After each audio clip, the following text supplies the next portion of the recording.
Wag, no? O di kaya may kutsilyo. Siguraduhin po ninyo, tinidor naman pala hawak. Kakain lang pala yung lalaki. So dapat po i-verify po natin yung mga report po sa atin. Hindi lahat po yan totoo kasi minsan may baril para lang mapuntahan yung asawa, yung pala, wala naman pala. No? So kailangan po, tanungin po natin yung tao. No? Kasi sabi nga ni Chip kanina, kailangan yung kaligtasan din po natin, tingnan po natin na dapat po safety po natin talaga. Importante kasi alam naman natin, buhay ay iisa lamang. No? So next tayo. Yung mga ebidensyang kailangan. Alam na po ninyo yun, medical-legal, psychological evaluation report, yung anogenital sa mga marital rape ang kinakaso, at ang supplementary na mga evidence natin is yung mga picture, kung may mga picture ng mga bukol, pasa, sugat sa katawan, CCTV kung may CCTV. Ngayon, paalala ko po, ang CCTV po, pagka po business establishment, meron pong panukala ang Bukawi na dapat po magbigay po sila ng copy ng CCTV para po makatulong sa pag-iimbestiga po namin. Pero as evidence in court, kailangan pa din po natin ng consent ng may-ari po ng CCTV po na yun, lalo na po pagka-private. Halimbawa, bahay ng isang tao yung nakasagip dun sa sa area, kailangan po may consent po yung may-ari ng CCTV na gamitin natin as evidence. Kasi pagka wala po, hindi po hindi po tinatanggap ng court. Kasi yung may-ari po ng CCTV, pinapasabdi na din po para lang po patunayan na yung kopya ng CCTV na pinasa ay pinayagan niya, nakuha yun sa CCTV sa bahay niya, na pag-aari niya yung CCTV. Yun lang naman ang sasabihin. Kaya lang kasi minsan, syempre, yung may-ari ng CCTV may trabaho. Diba? Kaya kailangan po kausapin talaga ninyo na kung pwede, ganito po ang mangyayari, may pipirmahan ka po, tapos ipapatawag ka po sa court para lang po patunayan na sa'yo galing po yung CCTV. Ganon. At pagka pumayag, pwede na po natin gamitin yun. Pagka hindi po pumayag, sorry po, hindi po tayo talaga pwedeng mapilit na gamitin po yung CCTV na. Yun po yun ha. So, sunod yung resibo. Resibo na, sa inyo to mga kuya, pag nagbigay kayo ng sustento at may resibo naman, yun po ang gamitin ninyo as evidence din naman na nagbibigay kayo ng sustento doon sa mga anak po ninyo. No? Kundi kayo naman, resibo sa hotel na dinalakan doon para kasunod ka ng marital kung ano-ano dyan. O yun. Kaya may mga resibo pong kasama dyan. Alam na ninyo yun, resibo ng hotel, ditapon na kasi, inuuwi pa. Next. Tsaka, syempre, marriage certificate sa mag-asawa, kung kasal po, pero pag hindi na po kailangan yan. Tapos, birth certificate po ng bata na sinaktan ng tatay. Or, kailangan po ganito, halilinawin ko po. Ang nalaki po sa bata is tatay po ha. Kasi kung ang nalaki sa bata na anak nila is yung nanay, hindi po yun considered na 9262. Sa 7610 po siya papasok. No, kailangan po talaga ang perpetrator natin or yung suspect natin is tatay. Yun po sa RA 9262. Kaya nalagay din yung marriage certificate dyan kasi sa mga nagsasampa ng kasong pangangabet. Ang pangangalo niya po is kailangan po makomit po yun ng taong kasal. Hindi po pwedeng live-in lang kayo ng 20 years, 25 years. Magkakaso kayo ng nangangabit si lalaki o kaya si babae. Kaya mga kuya, pakasalan ninyo kung ayaw ninyong pakawalan. No? Kasi pag ang pangangabit kasi, minsan may pupunta sa akin, magkakaso daw siya ng pangangabit. Bakit? Dahil iiwanan na siya, tapos malalaman ko, hindi pala sila kasal. Hindi po pwede yun. Hindi po pwede nakasuhan mo yung isang lalaki o isang babae na hindi kayo kasal. No? Pag kasi lalaki ang nangabit, sa akin po kayo lalapit. Pero pag kasi babae po ang nangabit, kay Chief Kim or kay Chief Ram po kayo lalapit. Hindi na po ako ang gagawa noon. Ano? Si lalaki po ang gagawa noon. Sa kanila po, general invest. Hindi na po siya sakop ng WCPD kapag si babae ang nangabit. Pero pagka kayo mga lalaki ang nangabit, labot kayo. So, ganito ha. Sa pangangabit kasi, medyo mahirap. Mahirap daw. Kasi, ang una, dapat po, itinira po sa isang bahay o sa bahay ninyo mismo yung kabit ng asawa niyo. Naiintindihan po ba natin yun? Magulo. Dapat yung kabit niya itinira sa mismong bahay ninyo. Yun po ang nasa batas natin. O di kaya, kinuha ng apartment o kaya gumawa ng bahay para sa inyo, para sa kanila. Yun po yun. Pangalawa, kailangan daw po, maabutan daw po ninyo magkapatong. O paano kung nakatuwad lang? Nakatagilid? O nakapatong ba? Tama. Pag nakapatong daw paano kung ganun? Ha? Ay, hindi pwede pag nakatagilid. Kasi nakapatong lang nakalagay. Hindi po. Tapos na, sabi. Tapos na. Tapos na, no? Hahanapin pa yung yung latak, So, considered pa din po yun, nakatagilid o ano pang ginagawa ng dalawa na yan, basta nakita ninyo na ongoing na ang bakbakan, bimbangan nila, considered pa din po yun, lalo na din, isang ebidensya din, pagka may anak na, pagka nabuntis. Kaya lang, sa pag nabuntis, kailangan din po, ang nakapangalan dun sa anak nila is yung tatay ay si asawa mo. Bago natin magamit as evidence yun, na naanakan na niya si babae. Diba? Napakahirap kayong kasuhan ng pangangabit. No? Lugi tayo, no? Kahit nakita mo na sigurong naghahalikan pa yan sa daan, hindi pa din nakapatong, no? Kailangan pa, videohan mo ba, nag-aano ba? Medyo mahirap po kasi pagka pangangabit ang ikakaso po natin. Kaya nakukuha po namin sila sa psychological lang. Pero mabigat na rin po ang psychological. Kasi tandaan natin, kahit nakasuhan natin yung dalawa, yung babae at saka lalaki ng pangangabit, ang kaso lang kasi ang mapaparasahan ng mas matindi po kasi dyan is si lalaki. Kasi kayo ang may kulong. Pero yung kabit ninyo, papalayasin lang yan. Dischero po ang tawag doon. Diba? Unfair, pero yun po ang nasa batas natin. Papalayuin lang po si babae pero hindi po siya kulong. Ang makukulong, kayong mga lalaki. Kasi kayo daw ang may kasalanan na mas malaki. Kaya kayo ang kulong. Pero si babae, papalayasin. Ito naman. Paano kung si babae ang nangabit? Parehas pa din kailangan kasal po kayo. Pag si babae ang nangabit, may nag-send ng picture lang na magka-holding hands, nagkakalikan yung asawa niyo, magkaakbay, kaso na agad yun. Kasi dito sa Pilipinas kasi, morality. Pagka babae ang gumawa, ang tinding kasalanan. Pero si lalaki naman nagsimula. Diba? Lugi din kami doon. Kaya huwag niyong sabihin na talagang lugi kayo sa batas. Hindi po. Panalo kayo sa pangangabit-ngamit na yan. Kasi pag si babae lang, nakita lang nag-uusap sa kapitbahay, tapos nagngingitian lang, binibidyohan mo, tapos ginagawan mo ng kwento, pwede mo nang kasuhan ng pangangabit. Pero sa ngayon, sa DC-20 naman, dapat medyo matindi-tindi din naman ang ikaso mo. Halimbawa, picture sila sa hotel, pwede niyong gamitin. Pero pag si lalaki, kahit may picture na, kahit may video pa yata na may ginagawa sa hotel, kulang pa din. No? Pero pag si babae ang may ganun, wala na. Kayo, kaso na agad sa inyo. Doon naman kayo makakabawi. Ngingiti-ngiti kayo, may bawi din pala. Ganun kayo, Kaya lang ako, kung ang focus po ninyo is maayos na pamilya, magandang pamilya, mabuting tao, huwag na kayong mangabit. No? Pare-parehas naman yan, hindi naman may nakatayo ba, ay may nakahalak ba? No? May mas mabango ba? Ha? May mas mabango, may mas masikip, may mas malaki, ano pa ba? May mas matambok, ano pa ba? Meron ba? Kaya naghahanap pa kayo ng mga babae? Ganito kasi kuya, sabihin niyo, mabaho. Mabaho ha. Dapat kasi, sabihan ninyo yung asawa ninyo, hindi yung pagkagaling niya mula sa palengke o trabaho, si-basi pa agad. Siyempre may makaamoy ka talaga dun. Di ba? May nakagagaling ng CR, si-basilin mo agad. Siyempre, mo, ihi yun eh. Di ba? Sabihin mo muna, papauwi na ako. Baka pwede naman, maligo ka, may binili ako dyan Downy. O kaya may safeguard dyan. Gamitin mo muna.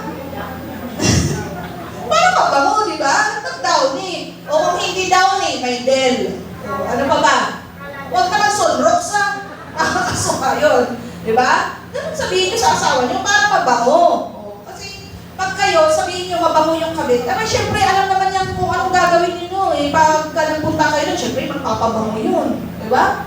Baka ilang Downy ang gamit nun para mabango siya. Kaya nasasabi ninyo na mabango siya kasi alam niya na kung anong gagawin ninyo pagpunta ninyo doon. Di ba? Totoo ba, mga kuya? Huwag nyo sabihin kasi yung mga kabit na yan, kung araw-araw ninyo makasama din yan, maamoy din yung baho niyan. Baka mas malala pa. Di ba? Tsaka yung asawa niyo, nakuha naman ninyo siya na maayos. Di ba? Na naging minsan pabaya sa sarili or medyo napabayaan na yung sarili kasi inuuna yung kapakanan ng anak ninyo at kayo. Minsan pa nga bago yung brief nyo pero yung party niya butas-butas na, di ba? O kaya nabibigod na yung brand niya. Para lang may maibigay na, mabili na damit sa anak o kaya bagong damit sa inyong mga asawa. Minsan magbango yung damit ninyo, papasok sa trabaho. Pero siya, amoy pawis na. Pero okay lang. Kasi gusto niya lang maayos kayong mga anak, ay yung mga anak at saka kayong asawa. O tapos sasabihin niyo, ko na sa misis ko, ang baho-baho, ang pangit-pangit na niya. Wala naman kayong binibigay na pang salon. Diba? Dapat bigyan ninyo para pag naging araw-araw sa salon yan, mas maganda pa sa kabit ninyo yan. Diba? Binigyan niyo ng pagkakataon mag-exercise, baka mas sexy pa sa kabit ninyo yan. Diba? Kaya nasa inyo din mga kalalakihan kung paano ninyo mapapanatiling maganda at mabango yung mga asawa ninyo. Pasensya na sa mga nasasagasaan na. O, may napipikit na naman ha. O, butterfly ang gagawin dito pag nakita ko ulit ikaw. So yun po ha. Ano, bawin na kayo sa mga bed? Bawin na ba? O, next na tayo. O, dito na tayo sa 7610. Ito po yung mga batang inaabuso. Pero hindi lang po mga bata yan. Kahit nasa tamang edad siya, pero may ano siya, yung PWD, mentally incapacitated na mga tao. Kasama po sila sa RA 7610, yung mga abnormal.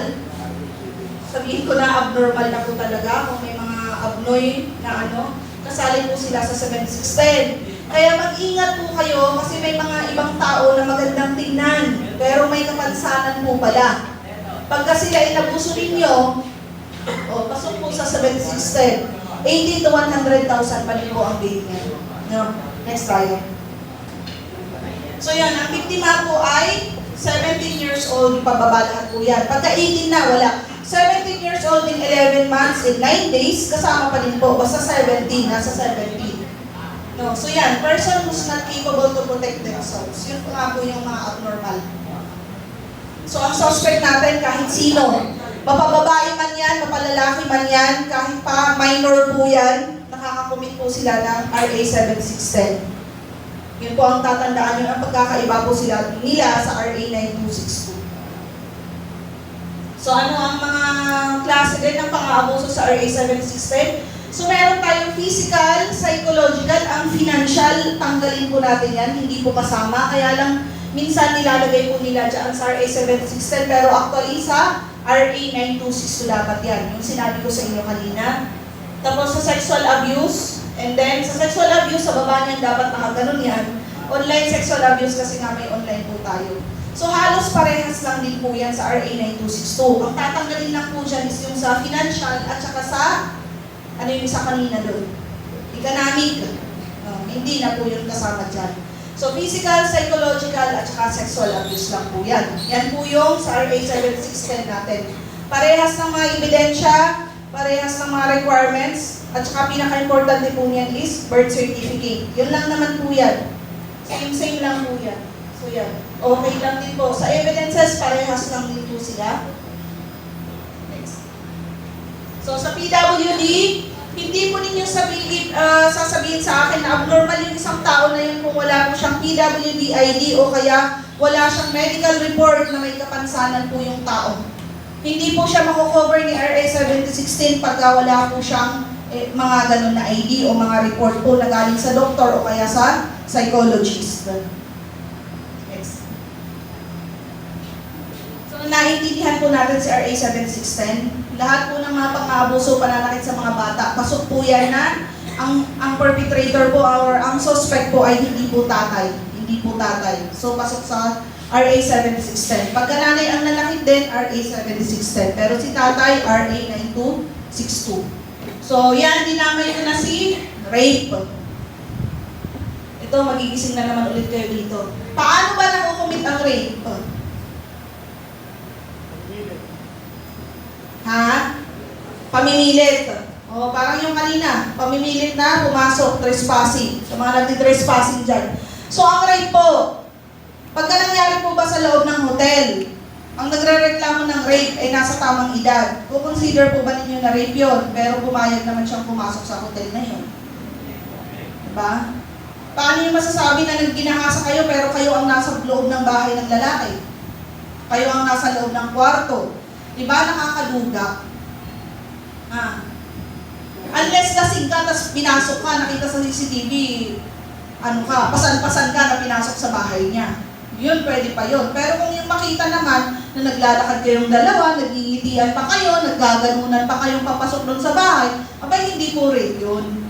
Kasi ang rape, kailangan daw po, pinilit daw po kayo.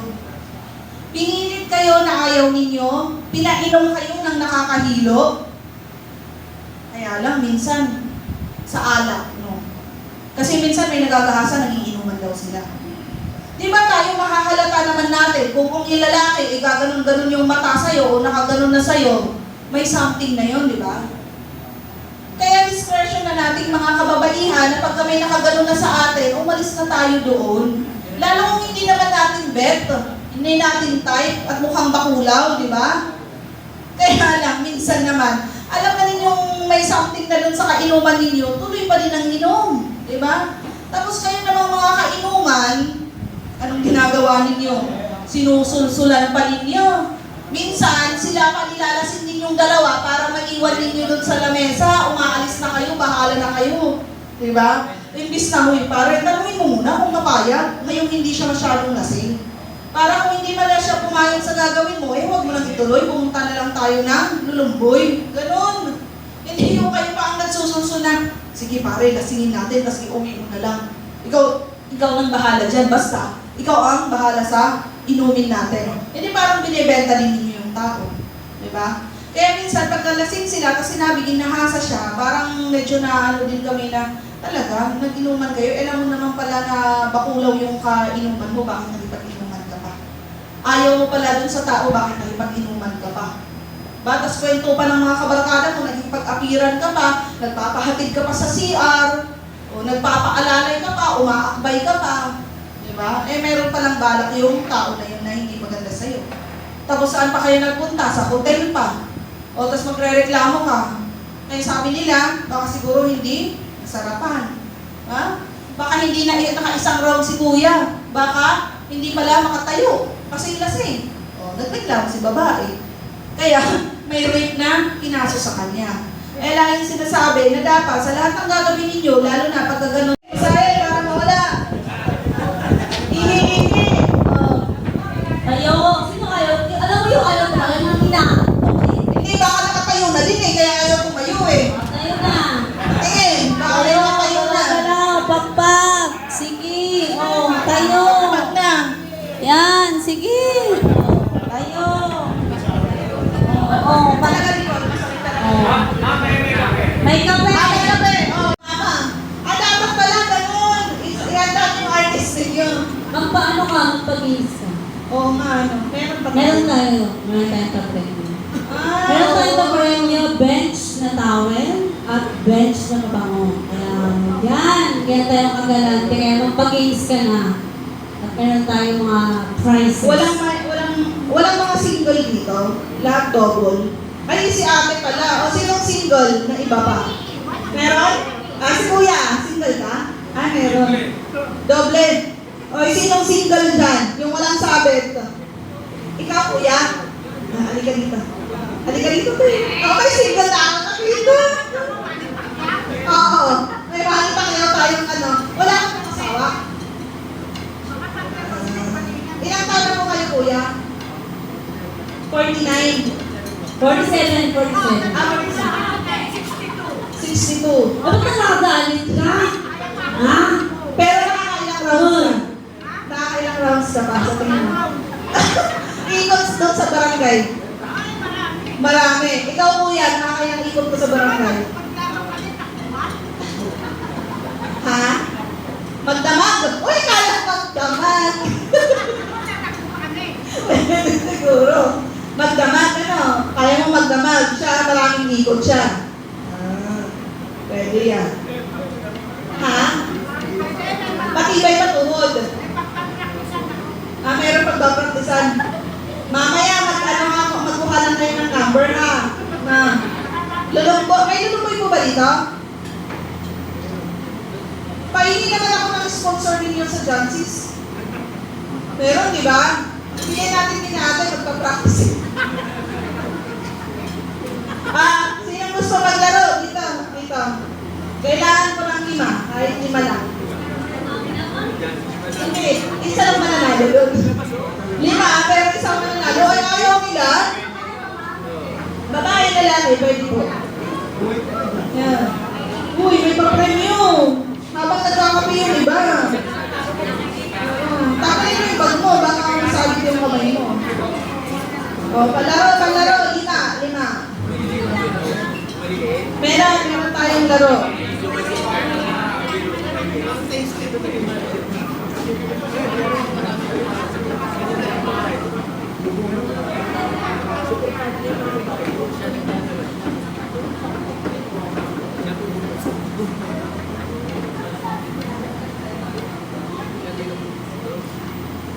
May 5 na po.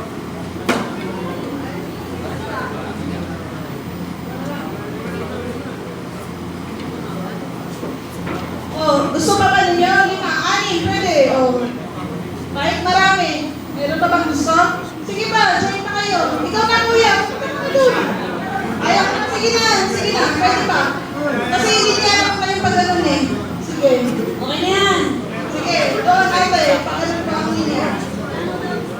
Yan. Doon yung isa. Anong tawag ninyo dun sa pag-aari ng lalaki?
po sa isang taon may kita sa Bukawi, Takay, kayo may madalas may kulong, kayo madalas na-respond din. Di po ba?